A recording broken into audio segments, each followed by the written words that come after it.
अंत भला तो सब भला। रोली की शादी उसके माँ बाप एक आलसी लड़के से करा देते हैं। चलो, रोली की शादी हुई और हमने गंगा नहाई। और क्या, बेटियां तो होती ही हैं बोझ। हाँ, पर अब क्या चिंता, उतार तो दिया बोझ तुमने, अब वो लोग समझे।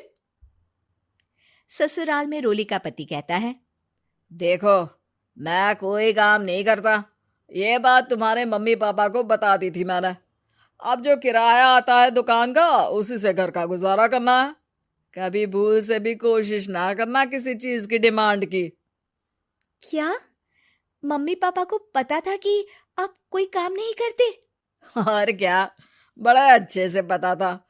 उन लोगों को तो तुम बोझ लगती थी, बोल रहे थे कि बस शादी कर लो और कोई मतलब नहीं है।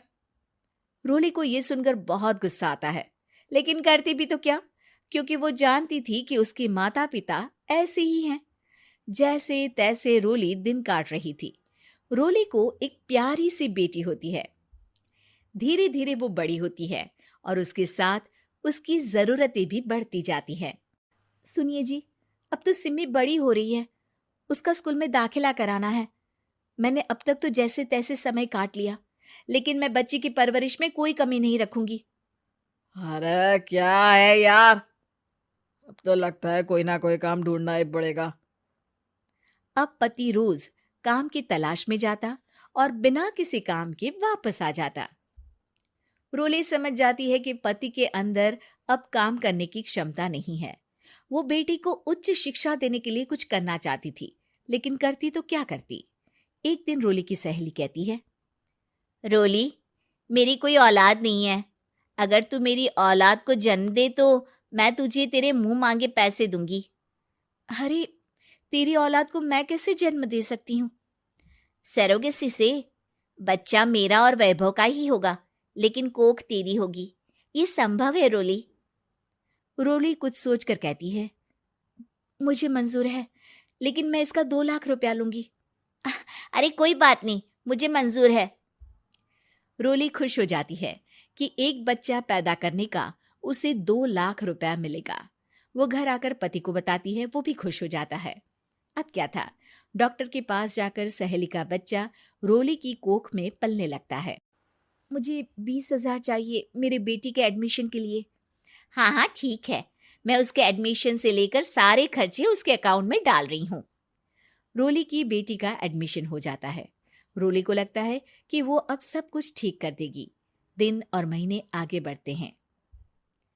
अब एक दिन, एक बात कहूँ जी, काश इस बच्चे को मैं रख पाती। मैं अब इससे काफी जुड़ गई हूँ। अरे यार, पता नहीं किसका बच्चा है, अपने पास है ना अपनी मुन्नी। हाँ, लेकिन अब मैं भी इस बच्चे से जुड़ाव फील करने लगी हूँ। लेकिन मैं ये जानती हूँ कि ये मेरा बच्चा नहीं है। दोनों की जिंदगी ठीक चल रही थी, लेकिन कहते ना कि सुख का पल ज्यादा लंबा नहीं होता। एक दिन रोली की सहेली का फोन आता है। रोली, मुझे अब ये बच्चा नहीं चाहिए, मैं अपने पति को छोड़ रही हूँ। अरे लेकिन मुझे पैसों की जरूरत है, बच्चा तुम्हारा है, मैं क्या करूंगी? सहेली बिना कुछ बोले फोन काट देती है, फोन स्विच ऑफ कर देती है। लेकिन रोली के जीवन का तूफान यहीं नहीं रुकता। रोली, मैं इतना भार नहीं उठा सकता। आज पढ़ाई का पैसा मांग रही हो, कल को शादी, कॉलेज और पता नहीं क्या क्या। मैं तुम्हें छोड़ रहा हूँ, अपनी बच्ची उठाओ और निकलो इस घर से। अरे पर मैं कर तो रही हूं ना बच्चे के लिए काम, आप आराम से रहिए ना। क्या काम कर रही हो, देख रहा हूं मैं। ये छोटा शहर है, यहाँ लोगों को बात बनाते वक्त नहीं लगता। तो मैं क्या करूं? ज्यादा पढ़ी लिखी नहीं हूं, कैसे घर के खर्चे चलाऊं? और आप तो काम करना ही नहीं चाहते। हाँ, ना चाहता हूं और ना ही करूंगा। रोली को पति की बात पर काफी गुस्सा आ जाता है। ठीक है, अगर मेरे जीवन में संघर्ष ही लिखा है तो वही सही। इस वक्त पति होने के नाते आपको मेरा साथ देना चाहिए था, लेकिन नहीं, आपने तो इस हाल में मुझे घर से बाहर निकालने की बात कह डाली। देखो, ये सारी फालतू की बातों के लिए वक्त नहीं है मेरे पास। रोली, जिसकी कोख में किसी और का बच्चा था और साथ छोटी सी बेटी, पति का घर छोड़कर रास्ते पर आ जाती है। रोली के पास मायके के सिवा दूसरा कोई रास्ता नहीं होता। अरे रोली कैसी है? कितने दिनों के लिए आई है? हमेशा के लिए माँ। वो माँ को सारी बात बता देती है। ओए लड़की, इतनी हिम्मत का काम कर लिया। अरे ना ना, यहाँ कोई जगह नहीं है। तुम तो अपना बोरिया बिस्तर उठाओ और निकलो यहाँ से। रोली के पास अब मायके का रास्ता भी नहीं बचता। वो चुपचाप बच्ची को लेकर जा रही थी कि उसे दर्द होता है और वो डॉक्टर के पास चली जाती है और फिर वहां वो एक प्यारे से बेटे को जन्म देती है। कितना प्यारा है, कितने अभागे हैं इसके माँ बाप जो इसके पैदा होने पर भी नहीं है। तभी वहां डॉक्टर आ जाती है। रोली, बच्चे के पिता तुमसे मिलना चाहते हैं। आपका बहुत बहुत शुक्रिया। मैं इस बच्चे को पालूंगा, भले ही इसकी माँ ने इसे छोड़ दिया हो, पर मैं अपनी जिम्मेदारी निभाऊंगा। तो क्या आप मुझे इसके पैदा करने के लिए जिन पैसों की बात हुई थी वो भी देंगे? हाँ, और साथ ही आप चाहें तो मेरे घर में रहकर मेरे बच्चे की देखभाल भी कर सकती हैं। मैं उसके लिए आपको सैलरी दे दिया करूंगा। रोली को लगता है कि जैसे भगवान ने उसके लिए सुकून का रास्ता खोल दिया। वो अब मुकेश के साथ उसके घर चली जाती है, जहां रहकर वो उस बच्चे की देखरेख करती है। अब मुकेश के घर को रोली अच्छे से संभाल लेती है। उसके लिए खाना बनाने से लेकर बच्चों की देखभाल और घर की देखरेख। धीरे धीरे मुकेश को रोली से प्यार हो जाता है। रोली, तुम्हारी बेटी और मेरा बेटा बिल्कुल भाई बहन की तरह साथ रहते हैं।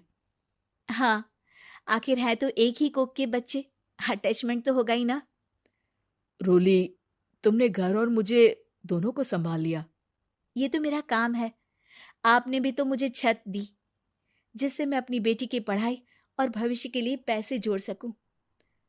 अब रोली, क्या तुम मुझसे शादी करोगी? अब मैं जानता हूं तुम्हारी भी शादी कुछ खास अच्छी नहीं रही। रोली को मुकेश की बात ठीक लगती है। वो उसे हाँ बोलने की सोच ही रही होती है कि उसके पहले पति का फोन आ जाता है। रोली, मैं बहुत परेशान हूँ। मेरा एक्सीडेंट हो गया है। मैं चाहता हूँ तुम वापस आ जाओ। रोली को पुराने पति की चिंता होने लगती है। वो सोचती है कि वो क्या कर रही थी। हाँ हाँ ठीक है, मैं आ रही हूँ। हाँ रोली, आ जाओ, लेकिन बच्ची को कहीं हॉस्टल में छोड़कर आना, क्योंकि मैं नहीं चाहता कि हम लोगों के बीच फिर से वो सारी बातें हो। रोली को समझ आ जाता है कि पति आज भी सुधरा नहीं है। वो पति के पास जाने से इनकार कर मुकेश को हाँ कर देती है।